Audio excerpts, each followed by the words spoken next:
Asyhadu an la ilaha illallah wahdahu la syarika lah wa asyhadu anna Muhammadan abduhu wa rasuluhu la nabiyya ba'dah. Qala Allah Ta'ala fil Qur'anil Karim, a'udzu billahi minasyaitonir rajim. Bismillahirrahmanirrahim. Kuntum khayra ummatin ukhrijat lin-nas ta'muruna bil ma'ruf wa tanhauna 'anil munkar wa tu'minuna billah.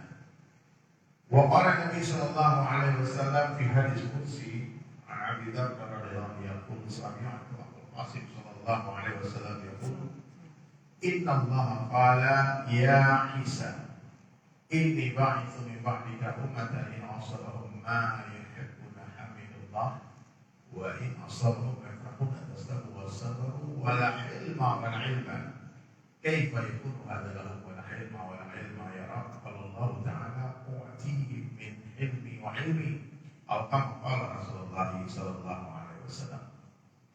Baik hadirin sekalian yang dirahmati Allah, sebelum saya mulai, saya bisa minta tolong abang bisa maju ke depan ini nggak, yang mudah-mudahan terlalu jauh sini ya.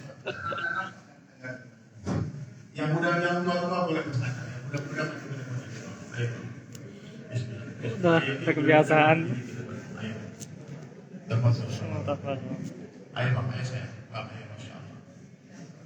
Kawan-kawan tuan anak muda jangan bersama saya. Ayo maju. Yang tua-tua silakan. Dan yang merasa tua.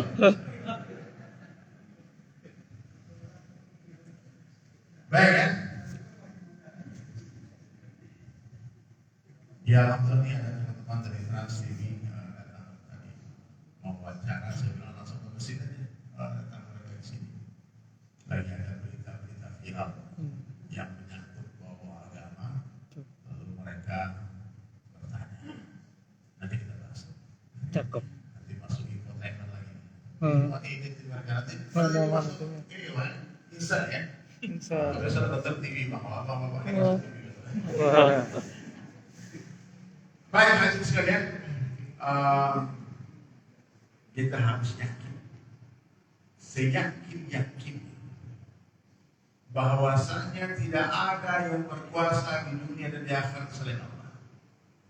La ilaha Illallah.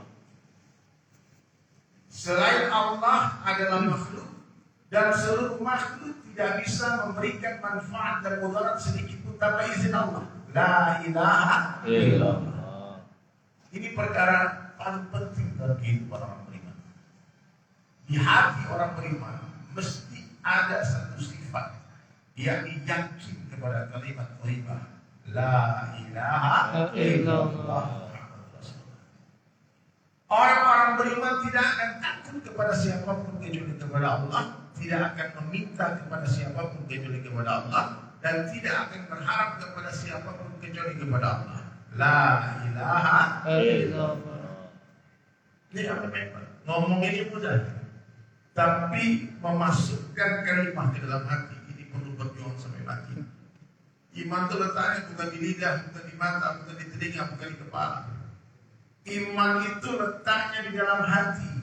Iman yang tak masuk ke dalam hati seperti peluru yang tidak masuk ke dalam pistol. Peluru yang tidak masuk ke dalam senapan tidak ada gunanya, tidak ada manfaatnya. Tapi kalau peluru masuk ke dalam pistol, gajah pecah, apalagi cuma manusia.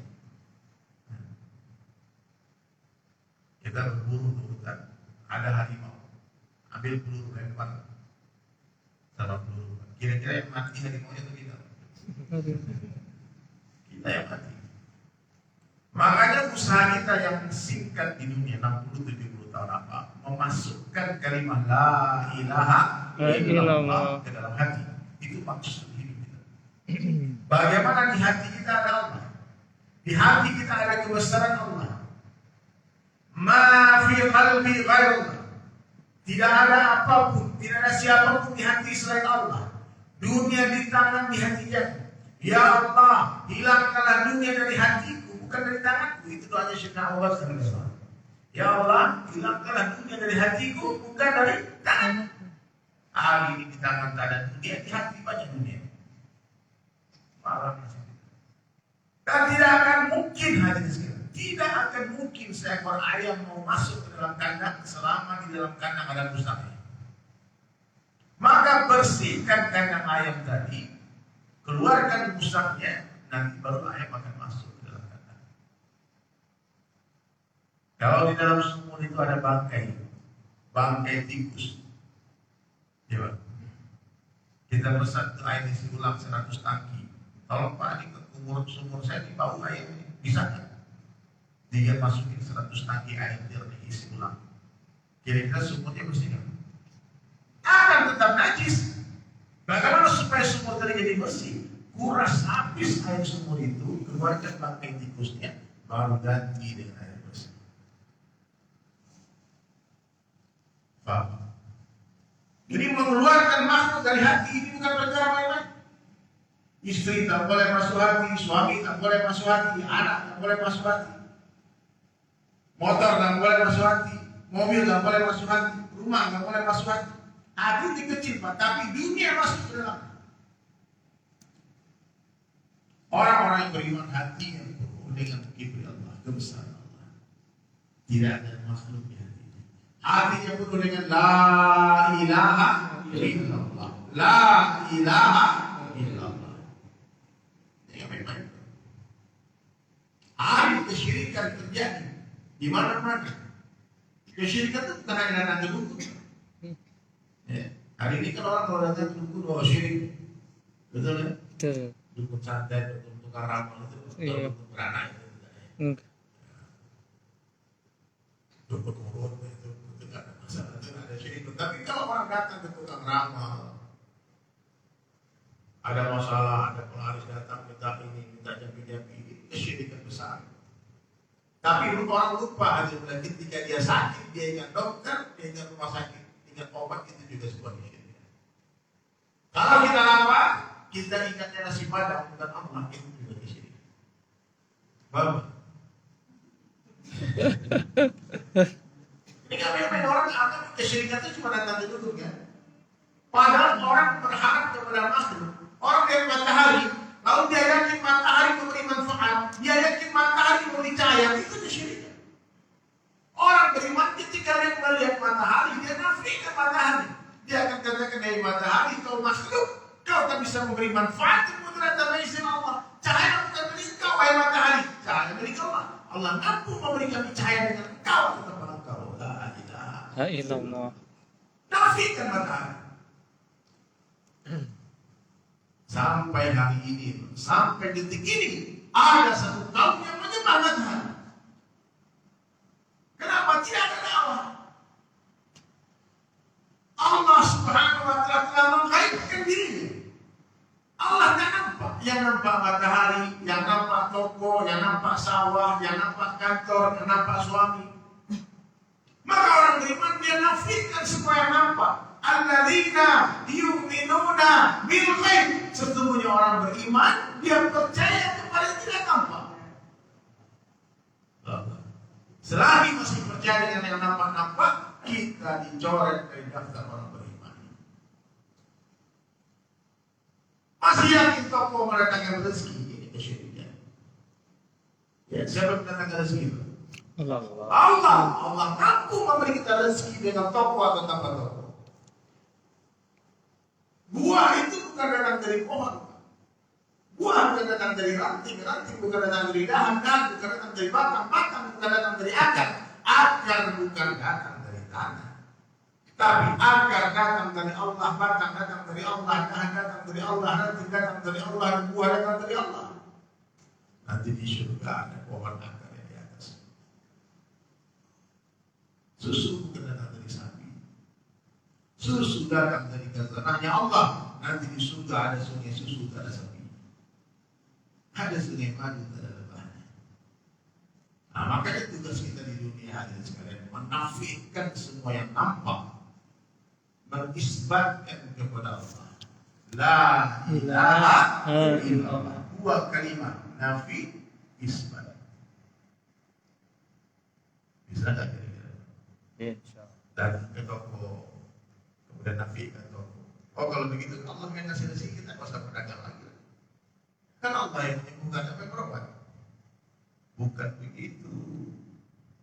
Iman itu apa kata ulama? La natrukal asbab walakin natrukal yakin adalah asbab. Bukan meninggalkan asbab, tapi meninggalkan keyakinan kepada asbab.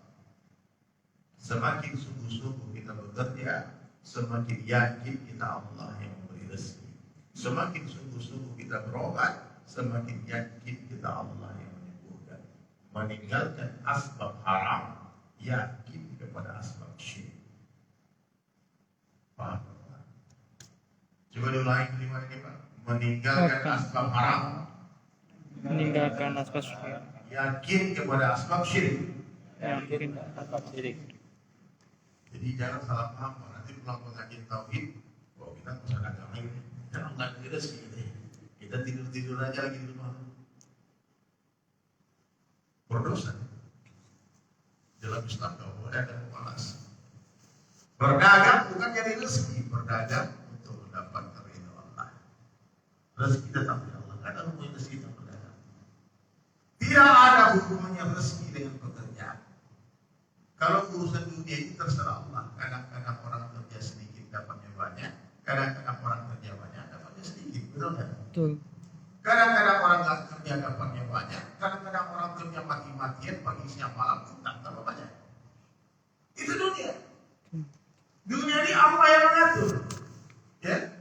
Allah yang memberikan kekayaan kepada orang-orang kaya. Allah Al-Ghani yang Maha Kaya, Dialah Al-Mughni yang memberikan kekayaan kepada orang-orang kaya. Kalau Allah katakan kaya, pasti kaya. Tak akan ada satu orang pun yang mampu memiskinkan dia. Kalau Allah katakan miskin, pasti miskin. Tak akan ada orang yang bisa menjadikan dia kaya. Apa saja yang Allah kehendaki terjadi, pasti akan terjadi. Apa saja yang Allah kehendaki tidak terjadi, tidak akan terjadi. La ilaha illallah. Ini Pak, banyak orang kaya salah paham. Dia pikir dia kaya karena dia cerdas. Orang kaya banyak yang lebih cerdas daripada kalian, tapi tidak kaya. Aku ini kaya karena strategi bisnis ini mantap ini, aku ini cerdas. Aku kerja keras, bukan banyak yang lebih kerja keras, tapi tak kaya. Betul tak? Betul. Nanti yang sombong orang kaya. Harta itu bukan kau yang punya, Allah yang punya. Allah bisa ambil kapan saja Allah mau. Dan tidak ada hubungannya kebahagiaan dengan kekayaan. Tidak ada hubungannya kebahagiaan dengan kekayaan. Jangan dipikir orang kaya bahagia, belum tentu. Jangan disangka orang miskin sengsara, belum tentu juga. Allah berkuasa membahagiakan orang-orang miskin tanpa memberi dia harta. Allah pun berkuasa menyusahkan orang-orang kaya tanpa mengambil hartanya. Allah berkuasa memuliakan orang biasa tanpa menjadikan dia raja. Allah pun berkuasa menghinakan raja-raja tanpa mengambil kerajaannya. Dia tetap jadi raja, dia tetap jadi presiden, gubernur, wali kota, bupati, anggota dewan. Tapi seluruh mata jijik dan bukan dia. Ada kan? Ada. Gak usah bayangkan Pak Jawa. Iya jijik boleh dia bukan. La ilaha illallah. Sekiranya kalian mendapatkan aku kata Allah, kalian akan dapatkan segala-galanya. Tapi apabila kalian kehilangan aku, kalian akan kehilangan segala-galanya. Dapat Allah, dapat segala-galanya. Hilang Allah, hilang segala-galanya. Nah inilah penting momentum hijrah. Saya yakin bapak-bapak ini orang-orang yang tahu batas. Kita semua ini orang-orang berhijrah. Cuma layak berhijrahnya berbeda-beda. Kasusnya berbeda-beda. Karena dosa kita beda-beda. Betul. Tidak ada satu orang maksum suci selain Nabi. Rasulullah itu suci. Insan kami selain Rasulullah punya hilaf, punya salah, punya dosa. Jadi jangan Pak mentang-mentang dosa kita berbeda, tidak sama dosa orang, lalu kita merasa lebih baik. No. Ini ada dosa di matanya, ini ada dosa di bibirnya, mulutnya, ada dosa di kupingnya, ada dosa di kepala, tangan kakinya. Intinya semua kita ini berdosa. Dan Allah Ta'ala menciptakan surga dan neraka itu untuk berdosa. neraka untuk pendosa yang sombong akan dosa-dosanya, dan surga untuk pendosa yang bertaubat akan dosa-dosa. Surga diciptakan untuk orang yang malu akan dosa-dosanya. Nah, maka hadirin dirahmati Allah Subhanahu Wa Taala. Ini Muharram. Ini momentum acara yang luar biasa, ini spektakuler. Nanti tanggal 4 September bapak-bapak ajak keluarga semuanya akan didatangkan seluruh ulama-ulama terbaik bahkan dari seluruh dunia berbicara di acara Amazing Muharram. Ini udah aturan yang ke-11. Aturan saya dari awal itu Amazing Muharram. Subhanallah. Ternyata banyak orang-orang yang bertaubat. Siapa mereka? Ada yang artis terkenal tiba-tiba meninggalkan popularitasnya. Ada yang pengusaha orang-orang kaya raya tiba-tiba meninggalkan bisnisnya karena riba.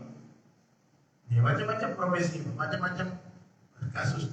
Ada yang tukang tato, berarti tato orang, ada badannya penuh dengan tato. Jadi hadirin dirahmati Allah Subhanahu Wa Taala. Sekaranglah saatnya kita harus berhijrah. Saya akan sederhanakan 3 yang harus kita hijrah. Yang pertama, kita hijrah dari yakin kepada makhluk menjadi yakin kepada Khalik. Ya. Apa yang pertama? Yakin kepada makhluk menjadi yakin kepada Allah. Mohon maaf, Pak. Kalau orang yang paling kaya di Villa Nusa Indah ini, siapa orang paling kaya di Villa? Ada tahu orang paling kaya? Agak ada. Bapak tahu dia orang paling kaya. Tiba-tiba Bapak dipanggil ke rumahnya. Datang apa? Nah, datang sombong kali bukan. Pak, makan ke rumah makan malam. Buru-buru datang. Siap. Ya. Kenapa? Karena kita kenal dia orang kaya. Ada orang kampung, orang desa. Suatu hari dapat WhatsApp, dapat SMS dari Pak Camat. Ada Pak Camat di sini. Semua di Pak Camat. Jangan mati. Ya. Kata Pak Camat, Bapak besok saya undang datang ke kantor pagi. Orang kampung ini Pak, karena ditelepon sama Pak Camat, diundang sama Pak Camat, dia cerita ke Pak Camat. Bro, ya. Siapa? Pak Camat. Jangan remehkan tuh bro. Besok meeting sama Pak Camat. Bangga luar biasa telepon Pak Camat. Ditanya lagi Pak Kepala Desa. Pak Kades mana desa? Diundang. Diundang. Aku diundang. Bangga, sombong. Pagi-pagi sudah berdandan, siap-siap menuju rumah Pak Camat. Tiba-tiba bunyi teleponnya. Siapa telepon? Wali kota. Kata Pak Wali kota, Pak, alasan penting, ada keputusan penting. Bapak ke kantor Pak, siap meluncur. Meluncur Pak, lupa sama Pak Camat.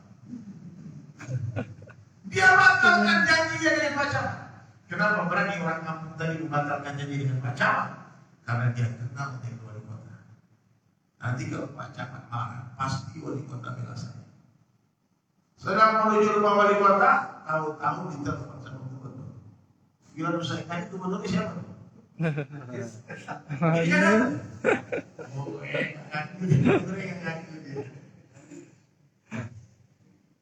Tahu-tahu ditelepon sama gubernur. Dia batalkan janji dengan Pak wali kota tadi. Kenapa? Orang kampung tadi kenal sama gubernur. Nanti kalau wali kota marah, pasti gubernur membela saya.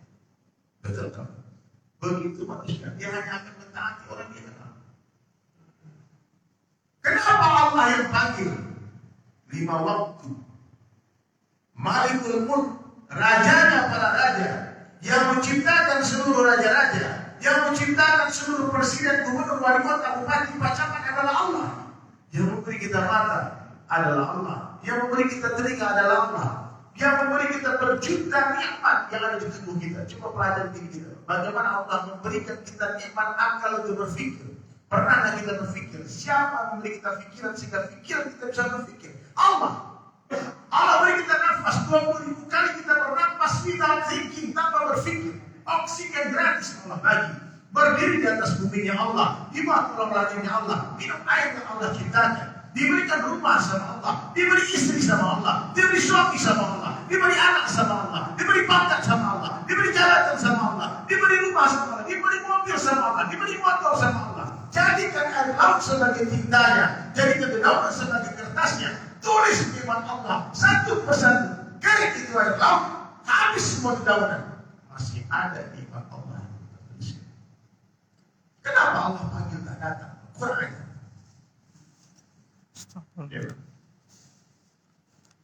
Makanya gak main-main kesalahan terbesar.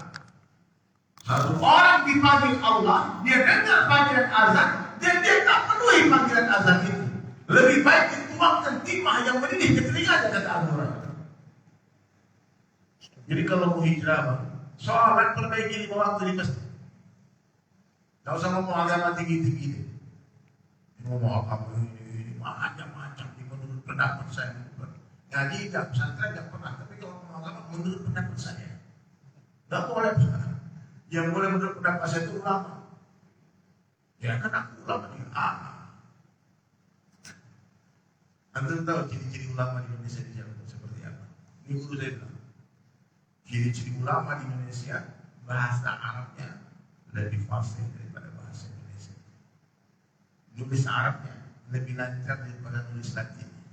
Kalau antum tak seperti itu, antum bukan ulama, tak berhak menurut pendapat saya. Itu ulama, nukil berkata ulama. Apa ya?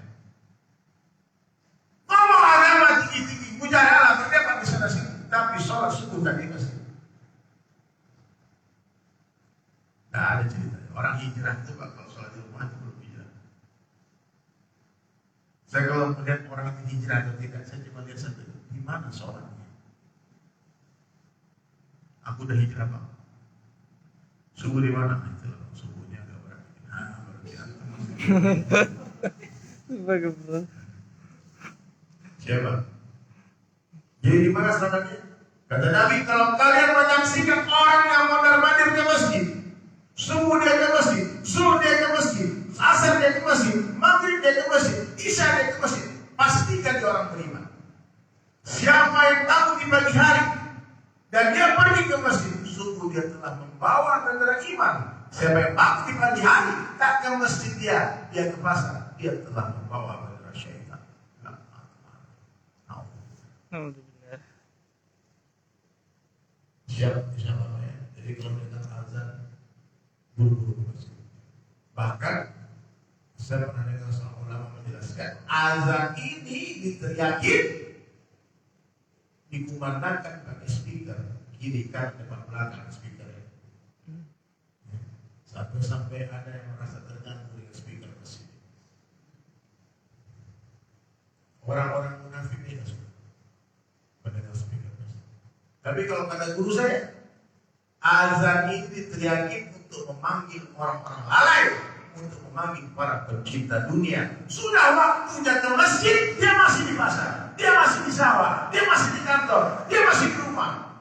Maka diteriakin pakai speaker. Karena para pencipta sejati, orang-orang yang betul rindu kepada Allah, tak perlu dipanggil sebelum azan dia sudah duduk di masjid. Shalom ya. Ra'atul fajri khairan minad dunya wa ma fiha. 2 rakaat salat sunnah sebelum salat subuh lebih baik daripada dunia beserta isinya. Orang ketinggalan hilang dompet beserta isinya nangis, betul?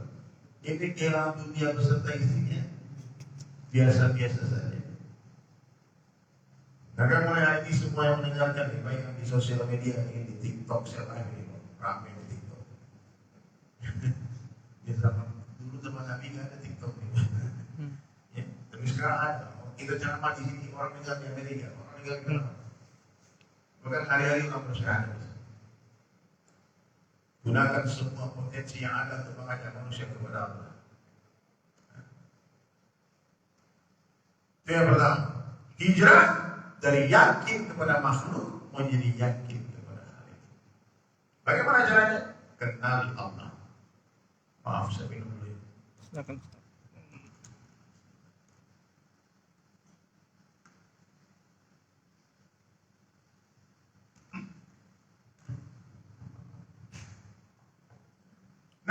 mengajarkan kita satu amalan, satu hadis. Jadidu imanaku. Pak hafalan itu. Gimana bunyi hadisnya? Jadidu Gimana? Jadidu iman. Ini hadis pendek banget, tapi masyhur hadis. Perbaharui iman kalian, kata Nabi. Tingkatkanlah iman kalian. Lalu seorang sahabat bertanya, kaifa tujaddidu imanana ya Rasulullah? Bagaimana cara memperbaharui iman kami ya Rasulullah? Maka Nabi menjawab, aksiru min qawli la ilaha Illallah. Banyak-banyaklah kalian mengucapkan kalimat la ilaha illallah. Di mana saja, kapan saja, jumpa siapa saja, katakanlah Ilaha illallah.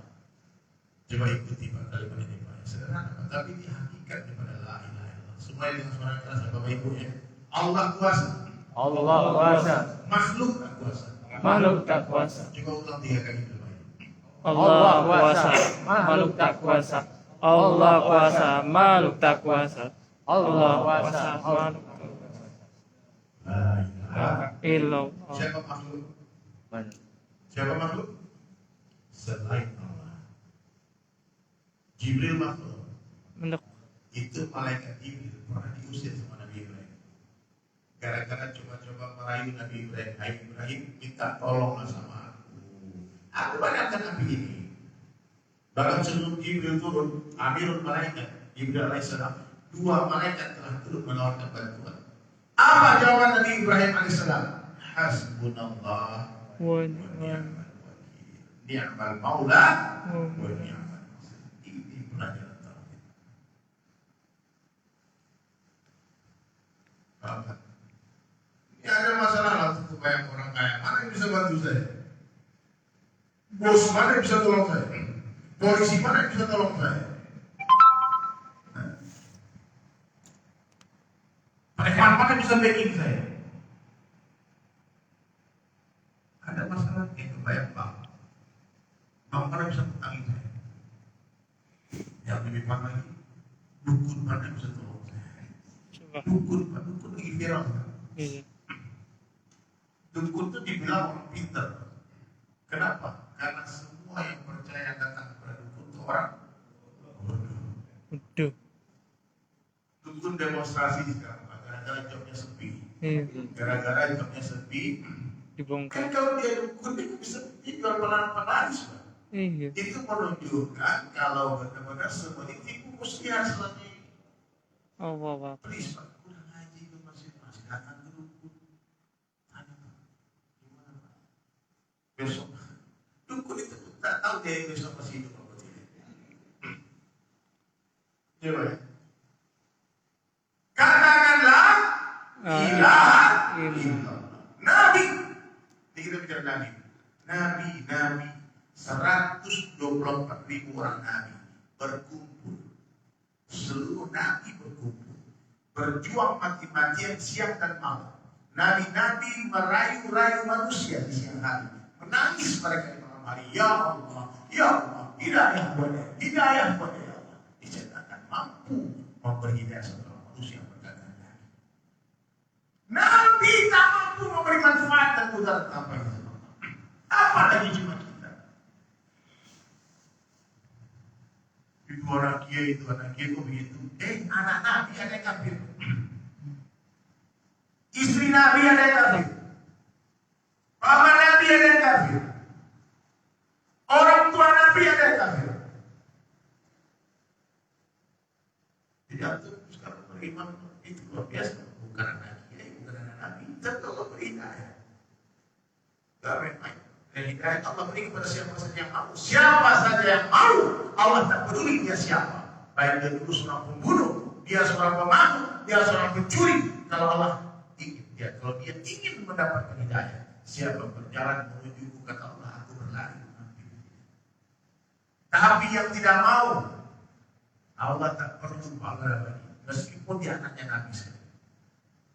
Nah, maka satu-satunya syarat untuk mendapatkan hidayah apa? Ada sifat Allah di hati kita, ada keinginan untuk mendapatkan hidayah. Pengen nggak menjadi orang baik?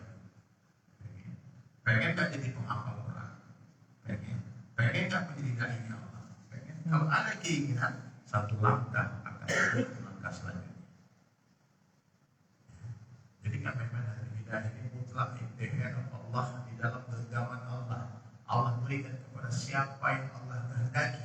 Allah cabut daripada siapa yang Allah kehendaki. Maka jangan sampai nanti kita tertipu oleh dunia. Itu yang pertama. Hijrah dari yakin kepada makhluk menjadi yakin kepada Khalik.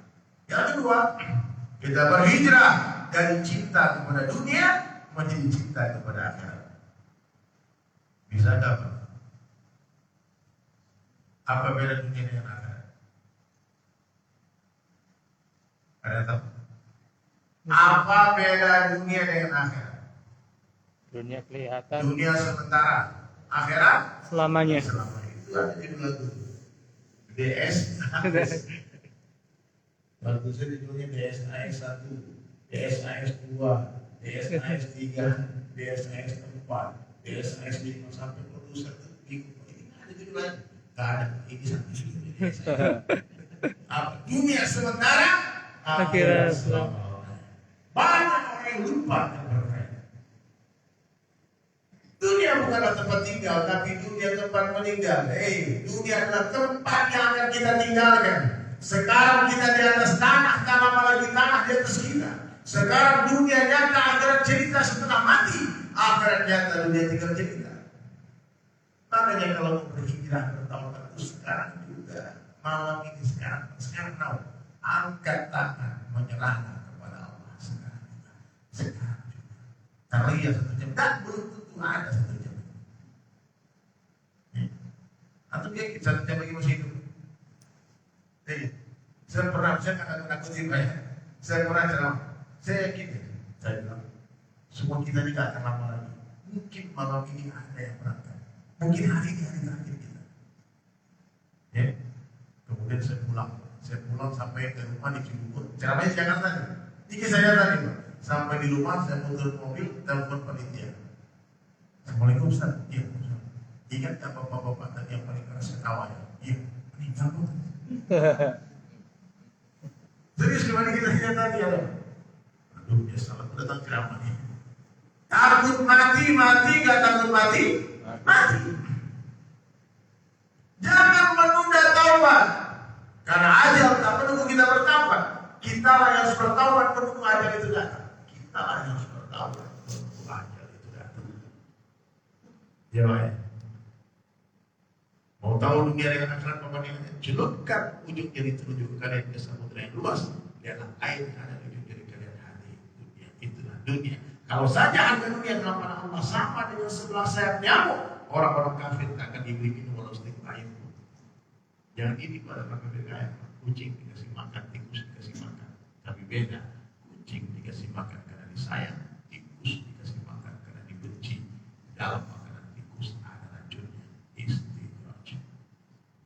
Dan yang ketiga, kita hijrah dari yakin kepada mal menjadi yakin kepada amal. Kata Buya Hamka, apa yang kita makan akan jadi kotoran. Apa yang kita tinggalkan akan jadi rebutan. Dan apa yang kita infakkan di jalan Allah, itulah rezeki kita sesungguhnya. Mohon doanya. Sekarang saya sedang melukis Al-Quran 30 juz, lukisan tangan. 30 juz. Dan juga bersama kita Quran, saya punya proyek melukis 114 nama surat. Itu untuk pembangunan pesantren kita. Jadi bapak-bapak kalau mau donasi ke pesantren, mau hiasi dengan cinta Quran atau mau donasi ke masjid yang sangat saya bantu, boleh nanti hubungi panitia. Caranya bagaimana? Donasi sambil koleksi. Jadi donasi ke masjid nanti dapat hadiah lukisannya giveaway. Alhamdulillah hadir sekalian, lukisan saya itu kaligrafi pernah dilelang terjual 500 juta satu lukisan. Jadi satu lukisan pernah menjadi satu masjid. Dan sekarang di Palembang saya sedang melukis Al-Quran 30 juz. Sebetulnya saya pakai mobil, tapi karena waktu tak panjang. Bapak-bapak kalau melihat silakan lihat di sosmed ataupun tanya ke panitia. Ya, menyumbang ke Cinta Quran nanti dapat giveaway lukisan. Ataupun nanti di acara tanggal 4 September itu kita akan ada auction dan live painting. Saya akan melukis langsung di atas panggung, kemudian kita lelang. Nah, nanti yang beruntung dia mendapatkan lukisan itu. Lukisan yang diremehkan, kalau pelukisnya mati, itu lukisan jadi mahal dan Dewi Sulaiman pasti mati. Tapi mentang-mentang punya lukisan suka apa mati di orang ini. Jangan gitu ya, tolong jangan mati dulu ya, karena masih banyak harus kita buat. Ya, ini waktu tinggal 5 menit lagi, saya akan simpulkan, dengarkan baik-baik, dengarkan baik-baik. Ciri-ciri orang baik dalam pandangan Allah itu ada beberapa. Yang pertama, orang yang baik dalam pandangan Allah ciri-cirinya hati yang terbebas dari kesyirikan, hatinya bersih. Ma fi qalbi ghairullah, la ilaha illallah. Yang kedua, orang-orang yang baik dalam pandangan Allah Subhanahu wa taala. Orang yang baik dalam pandangan Allah, kehidupannya dihiasi oleh sunnah Rasulullah sallallahu alaihi wasallam. Hidupkan sunnah semampunya, bukan semaunya. Sorban ini sunnah. Orang kenapa pakai sunnah? Ini sunnah. Kenapa pakai tongkat? Tongkat itu pun sunnah. Jenggot sunnah. Tapi kan Abu Jahal pakai jenggot juga, pakai. Bang, Abu Jahal pakai jenggot atau tidak bukan urusan saya. Fir'aun juga pakai jenggot ada. Fir'aun pakai jenggot. Fir'aun pakai jenggot itu bukan urusan saya. Saya ini pakai jenggot karena Rasulullah pakai jenggot. Titik, tak ada komanya, tak ada perbedaan. Bang, sorban begitu. Ini kan pakai orang. Tidak semua budaya Arab itu sunnah. Satu-satunya cara hidup yang dijamin Allah selama dunia akhirat hanyalah cara hidupnya Rasulullah, bukan cara hidup orang Minang, bukan cara hidup orang Jawa, bukan cara hidup orang Sunda, bukan cara hidup orang Kalimantan, bukan cara hidup orang India, bahkan bukan cara hidup orang Arab. Yang dijamin Allah selamat hanyalah cara hidupnya Rasulullah Sallallahu Alaihi Wasallam. Kami hidupkan sunnah semampunya. Tak mampu hidupkan sunnah 100%, tolong jangan tinggalkan 100%. Remehkan sunnah. Mantap masa kami sunnah tidak fasadi ummati falau ajru bi'ati sayyid. Siapa berpegang teguh dengan sunnahku dengan rusaknya umatku, bagi mereka pahala 100 orang mati syahid. Man ahya sunnati faqad ahabbani wa man ahabbani kana ma'i fil jannah. Siapa menghidupkan sunnahku, sungguh cinta kepadaku, dan siapa mencintaiku bersama denganku di dalam surga. Qul in kuntum tuhibbunallaha fattabi'uni yuhibbukumullah. Al-Quran. Kalau kalian betul-betul mencintai Allah, fattabi'uni, ikutilah Rasulullah SAW, ikuti aku, kata Nabi, yuhibbukumullah, Allah akan mencintai kalian. Wa yaghfir lakum dzunubakum, Allah ampunkan dosa-dosa kalian. Makanya meremehkan sunnah. Sekecil-kecilnya sunnah itu lebih berharga daripada surga. Kenapa? Surga kesenangan nafsu kita, tapi sunnah adalah kecintaan Allah. Paham? Meremehkan sunnah. Makan, minum tangan kanan itu sunnah. Masuk mesin kaki kanan, keluar kiri. Masuk toilet kiri, keluar kanan. Boleh nggak masuk mesin kaki kanan? Nggak boleh. Atau masuk dua-duanya boleh? Jatuh itu. Dua-duanya dalam sunnah boleh juga. Yang diajarkan Nabi masuk kaki kiri, keluar kaki kanan. Nabi ajarkan semuanya. Kaki baru tidur. Kemudian yang ketiga, orang baik dalam pandangan Allah salatnya khusyuk. Laki-laki di masjid. Di awal waktu berjamaah di tempat azan dikumandangkan. Wanita boleh sholat di masjid, tapi lebih baik di mana? Kiri. Kemudian yang keempat, orang baik dalam pandangan Allah, ia harus akan ilmu. Kalau ada penciptaan dia datang. Siapa yang mudahkan langkah kaki dia kepada ilmu, Allah akan mudahkan langkah kaki dia menuju surga. Allah mudahkan langkah kaki dia menuju surga. Ya. Siapa menguasai lisannya dengan zikrullah, dia akan masuk surga dengan tersenyum. Dan yang ke-5, ciri-ciri orang baik itu tawadu. Dia menganggap semua orang yang dia jumpai lebih baik dari dia. Bisa nggak gini-gini? Dia orang tua saya, orang tua saya, orang tua saya, orang tua saya, abang saya, paman saya. Kenapa? Kalian lebih baik dari saya. Kok bisa?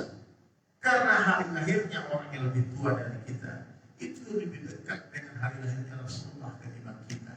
Maka kita wajib memuliakan orang tua karena kedekatan mereka dengan baginda Rasulullah SAW. Pasti mereka lebih duluan beramal soleh dari saya, pasti pahala mereka lebih banyak daripada pahala saya. Tapi kalau melihat anak muda, ada yang dikatakan ada yang lebih baik dari saya. Kenapa? Saya lebih duluan bermaksiat daripada mereka, pasti dosa saya lebih banyak daripada dosa mereka. Karena kan setiap hari kalau ikuti kalimat tuliskan di kolom komentar, sebaik-baik saya sebaik-baik saya, lebih baik orang lain, lebih baik orang lain, seburuk-buruk orang lain, seburuk orang lain, lebih buruk saya. lebih buruk saya, Coba ulangi. sebaik-baik saya, lebih baik orang lain, seburuk-buruk orang lain, lebih buruk saya. Cerdas satu musim cerdas. Amin. Kadang-kadang musimnya saking semangatnya, blank. Seburuk-buruk saya, lebih buruk orang lain. Balik-balik. Jangan dibalik-balik, Pak ya. Ya, dicatat nanti jadikan kalimat, jadikan status di Facebook di Boleh. Sebaik-baik saya, lebih Baik. orang lain, seburuk-buruk orang lain, lebih buruk saya. Lalu ikhlas, tasbihnya tuliskan ya. Sebelum beramal, sedang beramal, setelah beramal banyak-banyak istighfar. Hei, orang ikhlas itu dipuji tak senang hati, dibuli tak senang hati. Sama saja. Dicaci tak tumpah, dipuji tak terbang. Dipuji tak terbang, dicaci tak tumpah. Orang ikhlas itu masya Allah, tangannya cuma dua. Tak mungkin kita menutup mulut semua, tutup saja telinga dan teruslah berjalan sampai berjumpa dengan Allah. Dan yang terakhir, ciri-ciri orang baik kepada Allah, dia melanjutkan kerja Nabi, berdakwah, bertabligh kemana-mana. Nama tabligh bukan hanya dua jalan saja. Yang pertama di dalam kampung kita sendiri, dan yang kedua keluar kampung kita. Oh, apa yang saya spesialis dalam kampung ini, Pak? Nggak ada, Pak. Bapak kan spesialis luar kampung. Dan kita bagi waktu kita. Ada waktu keluarga buah, pusat buah di benar. Ada waktu untuk tetangga wa'adzir asyirah dan al-akrabin. Ada waktu untuk kampung sebelah tetangga kita. Kata pergilah ke Cibubur sana, pergilah ke Keranggan sana. Walitum tidak mengurangi, waman haulaha, dan kadang-kadang ada waktu, ada rezeki berangkat ke Amerika. Saya minggu depan insya Allah berangkat ke Malaysia, keliling Malaysia. Nah, kadang ada duit berangkat ke Australia, kadang ada duit berangkat ke China. Saya pernah keliling Turki, keluar kurus 4 bulan ke Hong Kong, ke Korea. Kemana? Di amwalikum wa anfusikum, dengan hartamu sendiri dan dirimu sendiri. Dakwah tak boleh meminta upah. Paham ya? Besarkan Allah dan datangi manusia dan gunakan harta sendiri. Bahkan guru-guru kita mengajarkan kalau kalian pergi berdakwah, bawa makananmu sendiri, bawa minumanmu sendiri. Jangan kau susahkan orang yang kau dakwahi. Paham ya? Dan saya kesini ada yang demikian. Kalau ada apa? Bagi-bagi. Kadang-kadang Pak orang dijual, Pak. Kayak ini dijual sama orang. Datangkan pembeli rumah itu. Terus ibu-ibu hebat pada tinggal luar biasa. Kalau itu dijual, saya berkali-kali ketika dia. Jadi kalau antum mendengar ada ustaz yang pasang tarif, cek dulu. Jangan-jangan ada orang yang bermain. Kita sedang belajar beli agama Allah, bukan menjual agama Allah. Sebelum kita paham dan jangan lupa tanggal 4 September yang belum membeli tiketnya, guru-guru sekarang beli tiket, ajak anak keluarga, tetangga, semua kerabat datang berkumpul di acara MSC Muharram. Di mana lokasinya? Di Sentul. Di Sentul itu luar biasa tempatnya. Ya. See you there insyaallah ya. Saya minta maaf ya, mungkin saya istri saya banyak anak. Jadi mungkin pada tausiah ini saya pamit langsung. Tapi jangan pergi dulu Pak, masih ada materi yang lain. Masih ada ya? Ya. Itu saja dari saya. Minta maaf sekurus-kurus ikan pasti ada dagingnya. Segemuk-gemuk ikan pasti ada tulangnya. Ambil dagingnya, buang tulangnya. Ambil yang baik, buang yang buruk. Ambil yang jernih, buang yang keruh. Tante Desi naik sepeda. Terima kasih. Dadah. Waalaikumsalam warahmatullahi wabarakatuh. Subhanakallahumma bihamdika asyhadu an la ilaha illa anta astaghfiruka wa atubu ilaik. Baik, alhamdulillah jazakallahu khairan Ustaz dari Sulaiman.